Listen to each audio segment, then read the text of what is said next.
Dios le bendiga. Hoy es un día especial para compartir la palabra de Dios. Vamos a hablar hoy del tema Jesús, nuestro verdadero amigo. Vamos a leer Evangelio según San Juan, capítulo 15, verso 13 al 15. Así dice la palabra de Dios. Nadie tiene mayor amor que este, que uno ponga su vida por sus amigos. Vosotros sois mis amigos si hacéis lo que yo os mando. Ya no os llamaré siervos, porque el siervo no sabe lo que hace su Señor. Pero os he llamado amigos, porque todas las cosas que oí de mi Padre os la he dado a conocer. En el Imperio Romano, en las cortes orientales, los amigos del rey tenían una intimidad que les permitían verle en cualquier momento. Podían incluso entrar a sus cámaras o sus habitaciones. Eran diferentes a los consejeros del rey, eran diferentes a sus ministros o a sus generales. Eran simplemente las personas con las cuales el rey podía tener una conversación diferente, una conversación íntima, sin que tuvieran que ser nombrados como algo especial en sus cortes. Eran los amigos del rey. Ahora bien, no había límites, podían entrar cuando quisieran. Y esa relación de amistad tan íntima es una relación de confianza, de amor fraternal. En la Biblia se nos habla sobre un personaje, es la única persona en todas las Escrituras a quien Dios llama amigo. Esa persona a quien Dios llama amigo fue Abraham. La amistad de Dios con Abraham es un ejemplo único en todo el Antiguo Testamento. A nadie más Dios le dijo específicamente amigo, aunque uno pudiera darse cuenta que por el trato con Moisés, a quien él hablaba cara a cara, pudiéramos considerar que le trataba como un amigo. Sin embargo, tenemos que decir que la palabra amigo fue usada exclusivamente con Moisés. En Isaías 41, versículo 8, la Escritura dice: pero tú, Israel, siervo mío eres, tú, Jacob, a quien yo escogí, descendencia de Abraham, mi amigo. Y esta palabra amigo también se puede traducir, y de hecho se traduce como el amado de Dios. Así que un amigo es alguien a quien se ama especialmente. Es decir, que Dios le dijo amigo a Abraham, y vamos a notar por qué razón le dijo amigo a Abraham. Primera cosa que notamos es que Dios siempre es quien busca al hombre para establecer una amistad. Cuando usted quiere ser amigo de una persona, usted trata de dirigirle la palabra o trata de conversar más a menudo con esa persona o buscarle. Es interesante que Dios es quien siempre va a buscar al hombre para ofrecerle amistad. Así es que la Biblia enseña en Génesis capítulo 11, verso 31, hablando de el padre de Abraham llamado Taré.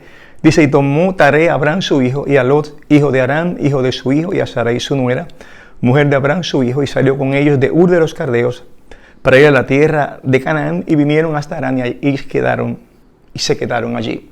Ese es el primer movimiento que hace la familia de Abraham. Su padre mueve de Ur de los Caldeos a Siria, muy lejos de Canaán, y van a Harán, lo que es hoy día posiblemente el área de Turquía, entre Turquía y Damasco. Y allí, todavía muy lejos de la tierra a la cual Dios le llevaría. Y en Génesis 12:1 dice lo que ocurre. Dice: pero Jehová había dicho a Abraham. Lo que nos indica es que Dios estaba relacionándose con Abraham, estaba hablándole a Abraham, estaba compartiendo con Abraham. Vete de tu tierra y de tu parentela y de la casa de tu padre a la tierra que te mostraré. Ahora, ¿por qué razón Dios tenía que sacar a Abraham de la tierra de sus padres? ¿Por qué razón Dios tenía que romper esa relación con su familia? ¿Qué ocurre? Que Dios tenía que hacerle salir de ese lugar. ¿Por qué no quedarse todos juntos? La Biblia nos revela la razón. Jueces capítulo 24, versículo 2, la Biblia dice: y dijo Josué a todo el pueblo: así dice Jehová Dios de Israel, vuestros padres habitaron antiguamente al otro lado del río, esto es, Taré, padre de Abraham y de Jacob, y servían a dioses extraños. Simplemente la familia de Abraham era idólatra. Y posiblemente Abraham también era idólatra. Porque a los 75 años fue que él sale de esa tierra. A los 75 años sale hacia el lugar que Dios le dijo que saliera. Pero él mismo fue criado en un ambiente de falsos dioses. Y era imposible que Abraham pudiera tener una relación con el Dios único y verdadero en medio de esa situación de presión. Y es la razón por la cual Dios tiene que, habiéndolo llamado y habiendo Abraham oído la voz del Dios único, salió y tuvo que abandonar la tierra y tuvo que abandonar su familia. Muchas veces nosotros se nos hace muy difícil caminar la vida cristiana cuando nos rodeamos de personas que no temen a Dios ni aman a Dios. A veces incluso hemos tenido que abandonar la familia. Hay personas que han dejado su familia por algún llamado o simplemente se dan cuenta que la relación con algunas personas le limitan, no le permiten crecer en la vida cristiana o le son por tropiezo o estorbo. La Biblia dice: salid de en medio de ellos, dice las Escrituras. Así es que no es que le damos la espalda a aquellas personas que no conocen a Jesús, sino que les amamos para compartir y predicar el Evangelio. Sin embargo, cuando nuestra fe es amenazada por conductas que pueden dañar lo que Dios nos ha enseñado, para Dios tratar con nosotros, muchas veces Él tiene que movernos. Y fue el caso de Abraham. Abraham nunca hubiera podido ser Abraham y el padre de la fe en medio de una tierra contaminada, ni en medio de una familia idólatra como fue la familia de Abraham. Y lo grande es que a pesar de que Abraham estuvo relacionado y estuvo criado en ese ambiente de idolatría, cuando Dios le habló, escuchó la voz de Dios, dejó todos esos dioses falsos y caminó hacia la tierra que Dios le había dicho que saliera. No hay duda que ese movimiento de fe a un Dios desconocido, a un Dios del cual tenía poca información, es la razón por la cual Él se le llama Padre de la Fe. La Biblia dice en Santiago capítulo 2 versículo 23, y se cumplió la escritura que dice: Abraham creyó a Dios, y se está hablando del tema de la fe. Abraham creyó a Dios y le fue contado por justicia y fue llamado amigo de Dios. Así que ese primer acto de confianza, ese acto de creerle a Dios, fue una de las razones por la cual Dios le llamó amigo de Dios. Así es que Abraham fue alguien especial. Y él mostró su amistad hacia Dios con sus actos. Es interesante que nos demos cuenta que en el tiempo de Abraham no había revelación absolutamente, no había escritura, no había mandamientos. Los mandamientos y el Torah llegan cuando Dios le da a Moisés la revelación en el monte Sinaí. Luego los profetas y luego los libros históricos, luego los libros poéticos, los salmos, los poetas menores.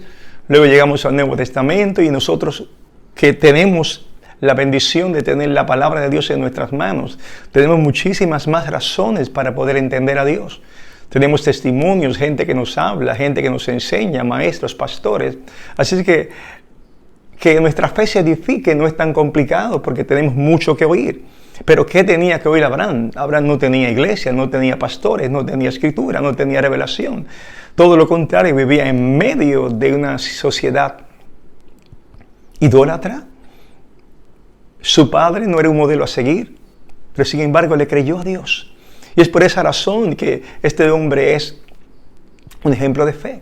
Porque nosotros, rodeados de tantas bendiciones y rodeados de tantas razones para creer en Dios, dudamos constantemente. Y mucho se nos hace difícil recibir la palabra de Dios. Y de hecho, no podemos agradar a Dios sin fe. La Biblia dice que sin fe es imposible agradar a Dios. Mientras comparto contigo la Escritura, estoy hablando a personas que creen en las Escrituras. Y si no crees en las Escrituras, será difícil que esta palabra pueda hacer algo en tu alma y en tu corazón. Así es que Abraham no fue un hombre especial. No fue como las literaturas griegas describían a sus dioses y a los hijos de los dioses o a los semidioses con poderes especiales. Abraham fue un hombre común. Abraham fue un hombre como usted y como yo. Y sin embargo, creyó a Dios. Amó a Dios. Ese hombre mostró su amor a Dios con la obediencia. Cuando Dios le dijo, sal, salió. Y mientras caminaba, notamos en la Biblia, y es la historia de Génesis capítulo 12 hacia adelante, hasta Génesis 22, que habla de Abraham, que cada vez que llegaba a un lugar erigía un altar. Era una forma de agradecer a Dios en acción de gracia por cualquier acto de lo que Dios hacía. Y esa relación de comunión, erigir un altar, adorar a Dios, mostraba cuánto él amaba a Dios. Pero su mayor muestra de amor fue cuando no le negó a su hijo. Cuando Dios le pidió a su hijo en sacrificio, su único hijo, tampoco se lo negó a Dios. Usted pensará, ¿y por qué Dios hizo eso? Recuerden que era idólatra. Posiblemente en los 75 años esa idolatría incluía sacrificios cruentos, pero de seres humanos, terribles. Es muy posible que esa fue la vida que él vivió y por tanto cuando se le pide que le dé a su hijo un sacrificio, él lo vio como algo natural. Para usted y para mí es un escándalo. Sin embargo, todo esto es tipología de que Jesús dio su vida por nosotros. Sin embargo, Abraham inmediatamente estuvo dispuesto a dar ese único hijo que tuvo en su vejez. Pero Dios detuvo su mano cuando iba Abraham a quitar la vida a su hijo porque Dios se lo había pedido. Así es que no había límites en el amor que Abraham le tenía a Dios. Así es que con justicia es obvio que cuando Dios le llama a Abraham mi amigo, todas esas razones existen, esa confianza, ese amor, ese respeto a Dios, ese trato a Dios, hizo que Dios le mirara con amor especial y le llamara a Abraham mi amigo. Y cuando llegamos al Nuevo Testamento, Jesús lleva a otro nivel la vida de relación espiritual. Jesús le dice a sus discípulos, nadie tiene mayor amor que este, que uno ponga su vida por sus amigos. Aquí Jesús va a hablar de amistad, va a hablar de la forma en que Él va a tratar a sus discípulos. Jesús es tantas cosas. Creador de todas las cosas, sustentador de todas las cosas. Jesús es nuestro Salvador, nuestro Redentor, nuestro Señor. Es el primogénito de entre los muertos. Jesús es el todo del todo de nuestras vidas. Pero en su relación, Él quiere que aprendamos cómo Él nos trata. Y en este texto habla de la amistad porque es la relación de mayor intimidad que hay entre dos personas. Y le dice lo que Él hará para mostrar su amistad por ellos. Nadie tiene mayor amor que este, que uno ponga su vida por sus amigos. Jesús anuncia la intención de dar su vida y de esa manera muestra su amistad. Jesús entregó su vida voluntariamente. Jesús amó en todo momento a sus discípulos. Les amó mientras estuvo con ellos. Hasta el mismo final les amó. Pero en su trato con sus discípulos también mostró características del Antiguo Testamento en cuanto a lo que es un trato de amor. Proverbios 27:5 dice, mejor es reprensión manifiesta que amor oculto. Cuando uno tiene un verdadero amor por sus amigos, es capaz de corregirle. De hecho, la Nueva Versión Internacional, la traducción de la Biblia, dice, más vale ser reprendido con franqueza que ser amado en secreto. Luego dice, más confiable es el amigo que hiere que el enemigo que besa. Y Jesús mostró ese amor por Pedro. Cuando Pedro se equivoca, diciéndole perdón a Jesús, no vayas ni des tu vida, que en ninguna manera te acontezca que mueras, que seas arrestado o que pierdas tu vida. Jesús le reprende. Y en ese instante que le reprende, le dice, apártate de mí, Satanás, porque no pones las miras en las cosas de Dios, sino en las de los hombres. Esa reprensión tan dura no es otra cosa que el amor del amigo que no quiere que perezca su amigo. Y por eso dice el texto, más confiable es el amigo que hiere que el enemigo que besa. Nosotros estamos acostumbrados a llamar amigos solo a aquellos que nos complacen en todo. Nosotros nos gusta el amigo que va con nosotros, que hace lo que nosotros, que no estorba lo que pensamos, que no estorba lo que decimos, y a eso le llamamos amigos. Sin embargo, cuando el amigo ama y ve algo que está fuera de orden en tu vida, ese amigo debe decir, no lo hagas, no es conveniente. Por eso es importante que nuestra ética esté fundamentada en la ética bíblica. Estamos fundamentados en esas escrituras.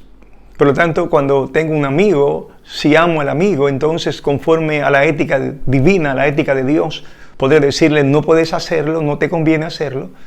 La Biblia enseña que no debe ser de esa manera. Así que tenga mucho cuidado cuando usted entienda que amistad es simplemente aquella persona que le dice sí y aprueba todo lo que usted dice o todo lo que usted hace. De hecho, hay demasiadas personas que han fracasado porque el supuesto amigo nunca le detuvo para decirle, no debes hacer eso. No tuvo la franqueza, no tuvo el amor correcto de decirle a la persona, no puedes tomar esa decisión, no te conviene. Así es que la Biblia es muy clara, más confiable es el amigo que hiere, aunque te duela, que el enemigo que besa. En ese caso, cuando esa persona que es amigo y no corrige tu vida, en ese caso es un enemigo que te besa, no un real amigo. Pero Jesús es amigo real y por eso un amigo conforme a las Escrituras tuvo que reprender a Pedro cuando Pedro le hablaba en forma que no era la correcta. La Biblia también dice que en todo tiempo ama al amigo y es como un hermano en tiempo de angustia. Y volvemos otra vez al tema de Pedro. Todos sabemos que Pedro negó a Jesús. Entregó a Jesús. No le entregó, perdón, más bien le negó cuando estaban allí juzgándole en la noche. Pero, ¿cómo se sentiría Pedro en ese tiempo en que negó a Jesús? Salió llorando aquella noche, se sentía destruido. Y la Biblia dice, en todo tiempo ama el amigo y es como un hermano en tiempo de angustia. ¿Qué hizo Jesús con Pedro? Cuando resucita, el ángel le dice a los discípulos, Marcos 16, 7, pero id, decid a sus discípulos y a Pedro que él va delante de vosotros a Galilea. Allí le veréis como os dijo. Así es que le manda una noticia a Pedro porque Pedro es su amigo. Pedro estaba destruido, pero Jesús le dice, y a Pedro, le trata en forma especial. En Lucas 24, 34, los discípulos testifican y dicen, ha resucitado el Señor verdaderamente y ha aparecido a Simón. Así es que una de las primeras cosas que Jesús hizo después de la resurrección fue visitar a Pedro. Porque el amigo ama en todo tiempo. Porque el amigo es fortaleza en tiempo de angustia. Dios es nuestra fortaleza y nuestro amigo. Y en tiempo de dolor y de tristeza nos visita especialmente. Es maravilloso saber que de esa manera Jesús nos trata. Es maravilloso saber que cuantas veces fallamos y nos sentimos quizás apesumbrados por nuestra falta de entrega, Jesús no nos abandona. Jesús se acerca a nosotros. Si tiene que corregir, no nos va a corregir, pero se acerca a nosotros porque nos ama en todo tiempo. Más adelante el texto dice, vosotros sois mis amigos si hacéis lo que yo os mando. Primero él habla de que como amigo va a entregar su vida por nosotros, lo cual hizo Jesús. Pero luego dice, vosotros sois mis amigos, y pone una condición interesante, una condición que otro amigo de la tierra no puede hacerlo nunca.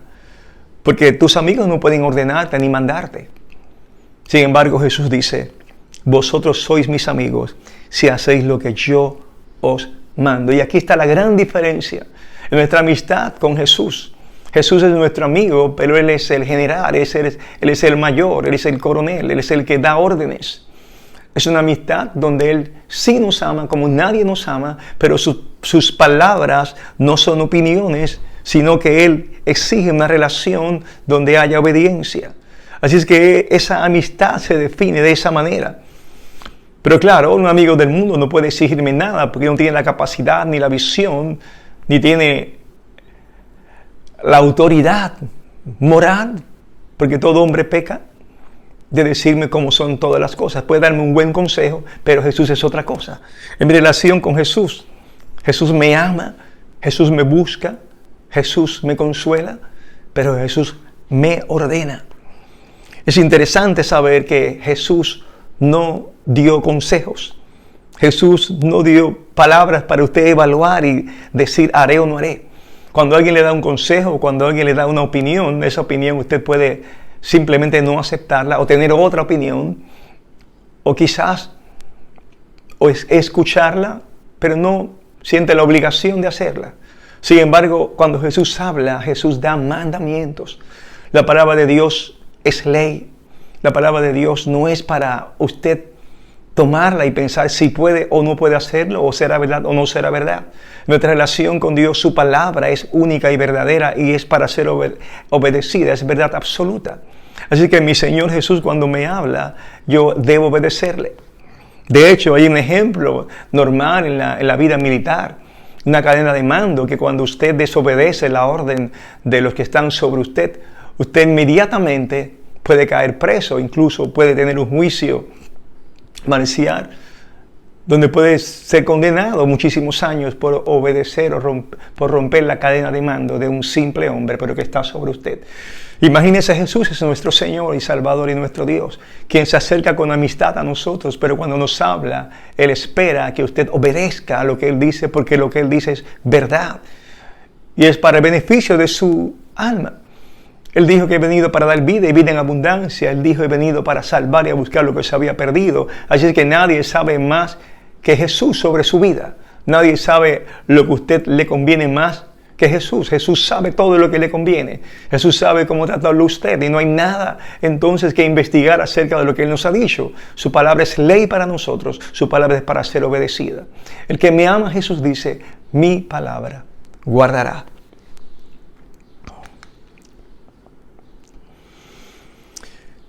Luego en el versículo 15 finaliza diciendo, ya no os llamaré siervos, porque el siervo no sabe lo que hace su Señor, pero os he llamado amigos, porque todas las cosas que oí de mi Padre os las he dado a conocer. Por un lado, somos siervos, es cierto, o doulos, como se utilizaba en el griego común de la época, un esclavo. Pero dice, yo no os llamaré más doulos, yo no nos llamaré más siervos, porque el siervo no sabe lo que hace su Señor. En otras palabras, el siervo que era comprado en los mercados romanos simplemente obedecía lo que se le decía, pero no tenía amistad, no se sentaba en la mesa del dueño, del amo, obedecía, pero no podía compartir las intimidades de la casa. No sabía lo que ocurriría, ni sabía lo que pensaba el amo. Pero Jesús dice que la diferencia es que aún siendo siervos, no iba a llamarlos siervos, sino que amigos, porque Jesús, como hizo, iba a revelar, iba a compartir todas las cosas que había oído del Padre. De hecho, la Biblia enseña por qué somos siervos, además de amigos. Dice las Escrituras en 1 Corintios 6:19, ¿o ignoráis que vuestro cuerpo es templo del Espíritu Santo, el cual está en vosotros, el cual tenéis de Dios, y que no sois vuestros? Porque habéis sido comprados por precio. Glorificad pues a Dios en vuestro cuerpo y en vuestro espíritu, los cuales son de Dios. Usted fue comprado, yo fui comprado, tu cuerpo y tu espíritu ha sido comprado por Dios. En otro texto dice, por tanto mirad por vosotros y por todo el rebaño en que el Espíritu Santo os ha puesto por obispos, hablándoles a los pastores, Hechos 20:28, para apacentar la iglesia del Señor, la cual Él ganó por su propia sangre, o Él compró por su propia sangre. Había un término que se utilizaba cuando en el mercado usted compraba a un esclavo y el término era esagorazo, que significaba comprar en el mercado. Cuando una persona compraba a un esclavo le pertenecía. Y esa es la palabra que se utiliza en 1 Corintios 6:20 para hablar de que hemos sido comprados por precio. Jesús pagó con su vida, con su sangre, al derramar su vida, Él estaba no solo librándonos de la condenación y librándonos de la paga del pecado, que es muerte, sino que estaba haciéndonos su propiedad. Por lo tanto, cuando algo se compra, ya pertenece al que le compró. Usted ha sido salvado, pero usted pertenece a Jesús. Tiene la autoridad de Jesús sobre su vida, el cuidado de Jesús sobre su vida. Es una vida preciosa para Jesús. Así es que Él te ha comprado, pero no te ha comprado para que seas un siervo en la casa, te ha comprado para que tratarte Él como un amigo, para tratarte Él como alguien a quien Él le compartirá sus grandes secretos. De hecho, en las Escrituras aprendemos que el Espíritu Santo fue dado para revelarnos las cosas de Jesús. Usted tiene el Espíritu Santo, ha conocido al Señor, Dios le ha enviado el Espíritu Santo y el Espíritu Santo le guía, le dirige, le recuerda las palabras que Jesús nos ha dicho. Cuando usted lee las Escrituras y muchas veces en su habitación, en el tiempo de oración o simplemente caminando por la vida, surge una situación, el Espíritu Santo trae a su mente la palabra adecuada. O cuando estás dando un consejo, el Espíritu Santo te trae la palabra adecuada. Cuando tienes dudas sobre un tema, el Espíritu Santo trae la palabra adecuada. Quiere decir que esa amistad de decir las cosas, esa amistad de revelarte las cosas, sigue siendo realidad a través del Espíritu Santo. Eres siervo, eres amigo. Y una de las cosas que tiene el amigo es que no importa la hora que llegue, siempre es atendido. Hay un ejemplo en las Escrituras que quiero leer. En Lucas 11:5 dice la Biblia, Jesús hablando les dijo también: ¿quién de vosotros que tenga un amigo va a él a medianoche y le dice: amigo, préstame 3 panes, porque un amigo mío ha venido a mí de viaje y no tengo qué ponerle delante? Y aquel respondiendo desde adentro le dice: no me molestes, la puerta ya está cerrada y mis niños están conmigo, no puedo levantarme y dártelo.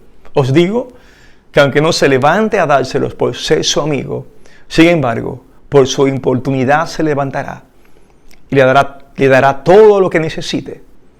Y yo os digo: pedid y se os dará.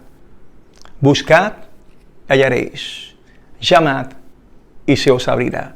Es interesante este texto porque es la realidad de que no importa la hora que tú vayas donde un amigo, tú tienes la confianza de molestarle aún en la noche, aún en horas difíciles. Quizás usted ha tenido la experiencia de llamar a un amigo cuando ya todos están durmiendo y cuando se supone que nadie le abriría, pero usted sabe que el amigo va a abrirle la casa porque es su amigo, y aunque su amigo esté cansado y aunque su amigo esté incómodo, ya sea primero por su amistad le va a abrir, por su amistad le va a escuchar. Y aunque le moleste, la molestia como quiera se va a convertir en una oportunidad para bendecir. Dios es mucho más que ese amigo que tenemos en la faz de la tierra.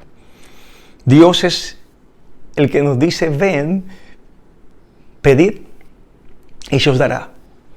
Buscad y hallaréis. Llamad y se os abrirá. Así es que, porque Él es nuestro amigo, también tenemos el gozo, la alegría de saber que cuando oramos no solo nos oye porque nos ama, no solo nos oye porque la sangre de Cristo abrió un camino vivo y nuevo delante de su misma presencia, sino que además de todo eso, Él es nuestro amigo. Un amigo que nunca falla. Y es importante decir que los amigos que tenemos, quizás tristemente algunos nos ha fallado. Por eso no son modelos para el verdadero amigo que es Jesús. Porque Jesús nunca falla. Es muy triste cuando un buen amigo te falla, pero quiero decirte que Jesús es el único amigo que jamás falla. Si quieres ser amigo de Jesús, de hecho la Biblia dice que Jesús fue considerado amigo de los pecadores. Si quieres ser amigo de Jesús, solo tienes que obedecerlo, solo tienes que amarlo, solo tienes que seguirlo. Tendrás esa relación tan hermosa para ti que te fortalecerá en todo el tiempo de tu vida. Que Dios te bendiga, que Dios te guarde y que invoques a Jesús como Señor y Salvador. Gracias